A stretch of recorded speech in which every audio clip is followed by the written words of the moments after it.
Opa, eu sou o Nordeste e eu vim pra mais uma semaninha falar de vocês de Witch Hat Atelier. Dessa vez a gente deixou acumular bastante, acumulou por volta de 3 episódios. Então vamos discorrer sobre eles bem rapidinho. Eu vou dar um resumão daqueles very fast, porque nesse vídeo de hoje eu vou tentar fazer diferente.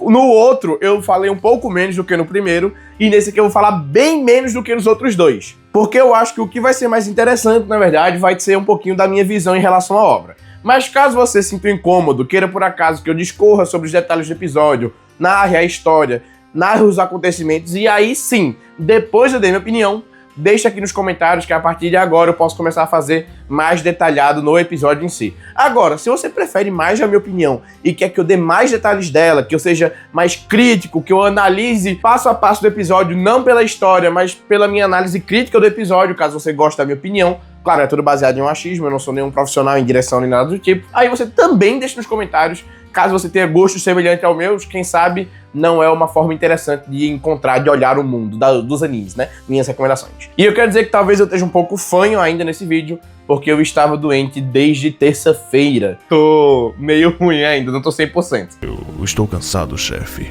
No episódio 5, a gente tem o desenrolar e o final daquela aventura sobre o labirinto do dragão que eu comentei no vídeo passado. As meninas se juntam, criam uma magia que é capaz de prender, capturar o dragão, já que meio que só bota ele pra dormir, e elas conseguem se dirigir até onde tá o glifo, que meio que prende elas naquele local. Elas rompem o glifo, que abre o grande portal que leva de volta ao mundo normal. Nisso, o dragão acorda, ataca elas, o Kiefer aparece, faz um show absurdo, porque ele não para de farmar aura de forma alguma. E a gente tem o final do episódio, depois de ver uma cena onde um dos mascarados, que eu tinha falado no episódio no vídeo passado, que tinha uma voz mais feminina. Mas depois eu escutei no outro episódio, nesse episódio 5 em si, e eu notei que a voz não é necessariamente feminina. É uma voz mais andrógena puxando pro masculino, eu não sei ao certo. Mas bem, ele faz alguma coisa com a Coco e acaba o episódio. No episódio 6, a gente vê a Coco aprendendo com o Kiefer a trazer a magia pro cotidiano dela, a fim de praticar melhor os símbolos, né, os glifos. Eu fiz um coração, mas era pra ser um círculo. E também somos apresentados a um novo personagem importante pra trama, o Orugyo, que tem o cargo de Olho Vigilante, que basicamente é uma pessoa que ela participa de ateliês ou de pontos de estudo de magia isolados, a fim de evitar conspirações, coisas ruins, entende? Ele é meio que um supervisor, um vigilante. E basicamente o episódio é isso, é tipo a Coco aprendendo a usar magia no cotidiano, aparece o Orugyo, eles têm uma discussão, o Orugyo mostra que ele é um cara muito mais centrado e sério, ao mesmo tempo que ele é carinhoso e amável. É bem maneiro a personalidade dele. No episódio 7, a gente tem a Coco e seus amigos, porque agora é gente pra caramba, velho. São, olha, Kiefer, as 3 meninas, o Orugyo, virou um grupo, uma party de RPG. Bem, a Coco e o seu clã são convocados pra ajudar numa enchente. Uma carruagem caiu na enchente e um homem vai até o ateliê deles implorando ajuda aos magos. O Kiefer fala que vai se organizar e vai. E a Agathe, agora eu aprendi a falar o nome dela. Eu tava falando Agathe. Sei lá de onde tirei esse O, velho. A Agathe bate o pé no chão, insistindo em ir, e ela vai com o Orugyo na frente. Lá ela toma um puxão de orelha do Orugyo, porque ela queria fazer magias mirabolantes, mas não, ela não pode fazer isso. O Orugyo passa uma informação pra ela, passa uma ordem, e ele dá um puxão de orelha, né? Se você não consegue fazer a ordem que você precisa fazer, você não merece estar no campo de batalha. E aí a gente tem o desenrolar da história, chega o Kiefer e amigos, que ele vai com um monte, ele vai com as 3, é porque primeiro chega o Orugyo com a Agathe, aí depois chega o Kiefer com as 3 meninas pelo portal que o Orugyo abriu. E aí tem o Orugyo resgatando as pessoas da carroça, enquanto o Kiefer usa uma espada que é molhada pra bater na água e parar a água. A gente tem o resgate das pessoas e a gente é apresentado ao personagem mais imbecil que existe no mundo, que é o filho do cara que foi procurar ajuda no ateliê, porque aquele moleque, ele se meteu no meio da enrascada da água pra tentar preservar e cuidar dos itens, e aí a gente tem o Orugyo e o Kiefer se separando com a Tete e a menina do cabelo azul, indo pra locais opostos e deixam a Agathe e a Coco cuidando do local, dos feridos e tal, e aí o moleque se mete num barranco, quase é soterrado, a Coco cai junto, porque ela foi tentar dar um jeito de ajudar, e aí ela cai, e no final, o desenrolar do episódio é a Agathe conseguindo chamar a atenção das pessoas, pra Coco conseguir salvar o moleque, e aí no final desse episódio, que é o episódio 7, a gente tem uma espécie de uma organização do governo mágico, que encontra e captura a Agathe e a Coco, porque elas estavam usando magia ali, né? E, na verdade, meio que a Terra, quando você olha pra Terra, a Terra virou tudo uma areia, como se a Coco tivesse feito uma magia demoníaca, sei lá, proibida, né? Mas a Coco, a gente sabe que a Coco não tem o conhecimento pra aquilo. A não ser que aquele cara mascarado tenha mexido com ela, ou então algum mascarado tava por lá e fez a magia depois da Coco resgatar o menino. Mas bem, o episódio acaba com ela sendo julgada como culpada e com a memória dela indo ser apagada e não estando sendo apagada.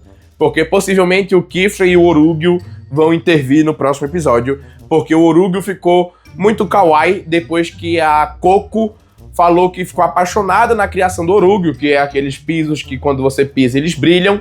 E aí o Orugyo fala tipo assim, porque o Kifra tinha falado, não, se eu entregar a Coco pra galera da magia, eles vão apagar a memória dela e o amor dela por magia.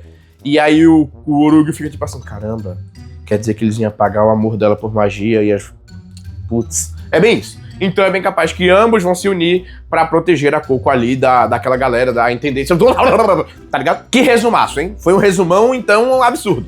Em menos de 10 minutos eu falei de 3 episódios de meia hora cada. Mas é porque sim, o episódio 6 é bem descartável, com a exceção da aparição do Orugyo. O episódio 5 é simplesmente um espetáculo visual da questão de animação, porque é um frame bem de ação, não tem nada pra discorrer sobre, pra narrar pra vocês. E o episódio 7 sim, já tem mais um contexto, uma história e um desenvolvimento, que foi o que eu mais perdi tempo falando pra vocês, né? Que foi o que eu mais passei tempo falando pra vocês. Bem, agora eu queria comentar com vocês sobre os episódios, né?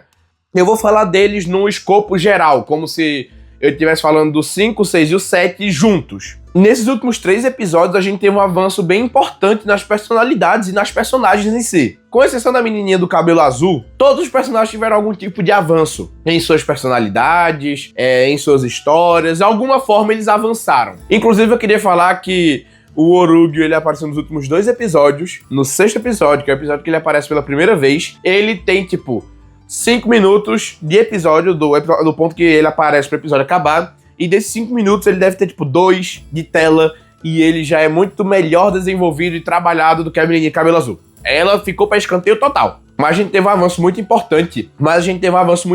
Em todos os personagens. Inclusive, nesse último episódio, a gente vê que a Agatha, ela começa a olhar pra Coco de uma forma diferente. Desde o 5º episódio, ela já tava olhando pra Coco de uma forma diferente, mas ela ainda tava meio pistola com tudo, né? Porque é o jeito dela é ser... Eu sou pistola.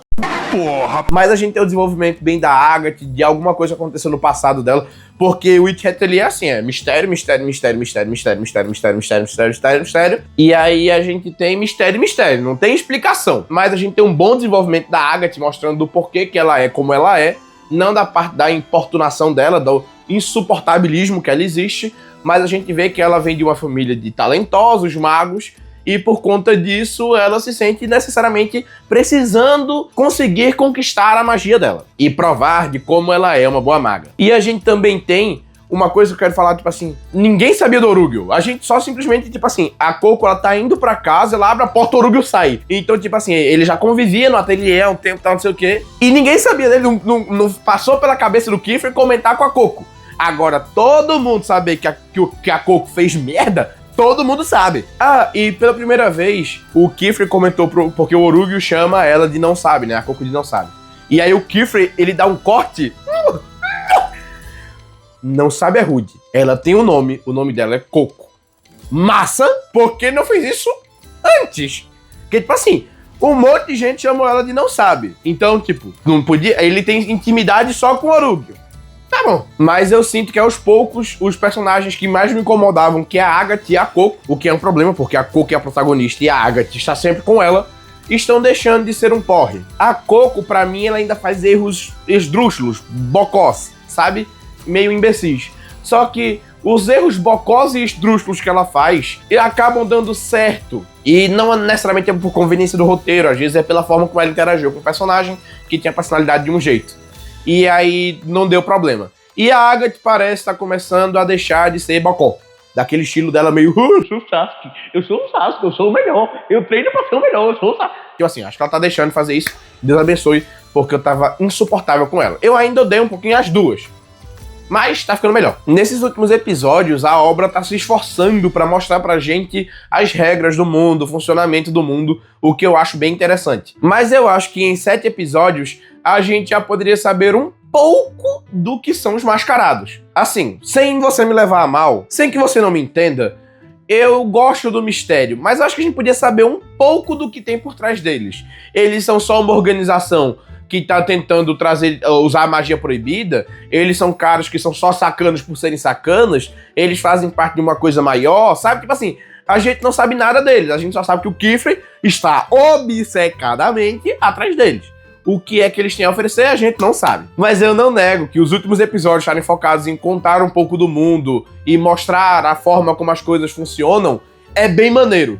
Porque o mundo, ele é uma coisa bem legal de se aprender. Esse mundo de Witch Hat Atelier, ele é muito rico em muitos pontos. E eles mostrarem um pouco da política, dos magos, do funcionamento do mundo em geral. E, inclusive, até sinto uma falta deles mostrarem um pouco mais da fauna, um pouco mais desse lado, sabe? Mas eu também, a parte que mais me incomodou é o fato de que até agora eu não sei o que danado são os mascarados, se eu tenho que temer eles, se, sei lá, eles têm algum fundo de lógica nas ações deles, entende? E pelo visto os mascarados não é algo muito secreto que só o Kiefer sabe. Na verdade, pela conversa dele com o Orug e com outras pessoas, até mesmo quando a Coco ela é pega pelaquela equipe do governo mago, bruxo. Eu falei magia, mas é porque eles usam magia, mas eles são bruxos, sei lá, tipo assim, a definição deles de bruxo não é a mesma de RPG, mas tá valendo. Mas eles falam que a Coco é uma dos mascarados, então tipo assim, eles sabem quem são os mascarados, o Kiefer sabe quem são os mascarados, o Orug sabe quem são os mascarados. Então, quem diabo são os mascarados? Porque só as crianças não sabem. E eu quero saber. Tipo assim, eu não sou as crianças. Eu tenho que temer eles quando eles estiverem perto da Coco. Eu tenho que rir deles. Às vezes eles são uma piada. Eu tenho que confiar neles. Às vezes eles têm um ponto interessante. Eu não sei, porque eu não sei quem são os caras. Falando da animação, é algo que eu não consigo nem descrever muito sobre. Porque ela tá impecável em todos os episódios. Ela tem um padrão que é ser impecável. E isso é super importante, porque eu mesmo acabei não acompanhando o anime Hell's Paradise, por conta do fato dele começar com uma linda animação, a animação de Hell's Paradise nos 3 ou 4 primeiros episódios é um negócio impecável, e depois disso ela se torna podre. Nojenta. E eu dropei a obra, até recebi informação de um amigo meu de que Hell's Paradise voltou a ter uma boa animação, o que é maneiríssimo. Então, possivelmente eu vou voltar a assistir Hell's Paradise. Então eu acho muito importante esse padrão, onde os primeiros episódios, até o 7º episódio, ele tem esse padrão de excelência de animação.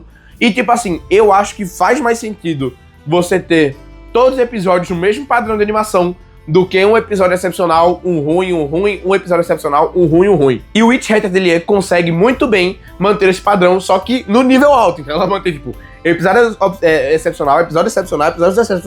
Caramba, se eu travar a língua. Episódio excepcional. É uma obra super interessante que anda tendo desenvolvimento de mundo e personagens bem legal. Por mais que eu seja meio crítico em alguns pontos. Eu sinto um problema na parte da própria história, a forma como alguns personagens são adicionados, como a história é contada e o desenvolvimento de certas personalidades, pra mim é bem ruim. A menina do cabelo azul, a Hitch, eu acho que ela foi bem esquecida na obra, até o momento a gente não teve nenhum desenvolvimento sobre ela. Tudo bem que ela é mais caladinha do que a Tétia, mas a Tétia já teve um desenvolvimento muito legal. A forma de como demonstrou que ela é humana, que ela sente medo, ela quer construir coisas, ela quer construir magias, ela quer agradar as pessoas, ela quer ajudar as pessoas. Então eu acho que a história esquece de falar um pouco de alguns personagens, e a forma como ela introduz outros personagens não é legal. Tipo o Orug e o neto daquele velho lá do canto da que vende as canetas. Também esqueceu as canetas. A Coco não trocou a caneta dela, e eles estavam lá. Por que não acordou no outro dia, trocou a caneta e foi embora depois? Não. Então, tipo assim, eu acho que a história ela é meio falha em alguns pontos. A direção também, na minha visão, acaba aqui e ali contando não tão perfeitamente a história. Eu até fiz uma crítica no último episódio à questão da direção. Mas, como eu falei pra vocês anteriormente, porém, no final, é muito mais positivo do que negativo, não me entenda mal. Eu acho que a obra, sim, está num padrão de excelência bem legal e anda entregando mais positivo do que negativo. Entretanto, eu tenho que também relatar os erros que eu encontrei. Ela não é uma... que eu encontrei. Ela não é uma obra perfeita, ela é uma ótima obra, uma obra incrível, porém não perfeita. Até porque nada é perfeito, né? Tipo assim, o que é que existe de obra perfeita? Nossa, o Rosara deve estar colocando 24 obras e se ele colocar One Piece, pode dar o dislike no vídeo, tá? E agora sim, eu quero pedir mais uma desculpa a vocês, que é o fato de que eu caí na armadilha enquanto eu estava doente. Que armadilha? o anime da Apotecária. Me perdoa, mas eu caí na armadilha desse anime e eu comi 2 temporadas dele, que dá um total de 48 episódios. E vocês me aguardem, vai vir vídeo sobre isso sim, porque eu me apaixonei na obra. É uma obra nota 10, Nordesta? Não. 8,5. E você se apaixonou por uma obra 8,5? Claro. Inclusive, agora eu quero começar a colecionar os mangás da Apotecária. Vai sair vídeo deles, né? Ah, Nordesta, você nem pediu pra gente comentar se a gente quer vídeo da Apotecária. Vai sair. Mas se você quer um animezinho num estilo bem mais casual, gostosinho pra assistir, já fica aí minha recomendação, até pra vocês se preparando pra quando sair o vídeo da Apotecária. É um animezinho, ó, delícia! Muito obrigado por ter assistido até aqui, eu agradeço demais pela sua atenção. Espero que você se divirta com os outros vídeos do canal, ou quem sabe até você não dar uma olhada no meu outro canal, o canal de jogos. Vai que você é meio otaku, geek, gamer. É o contrário, assim, gamer. Então, assim, vai que você se diverte no meu outro canal também. Continua aqui comigo. Aqui você não tem dúvida. E, ó, toma. Valeu!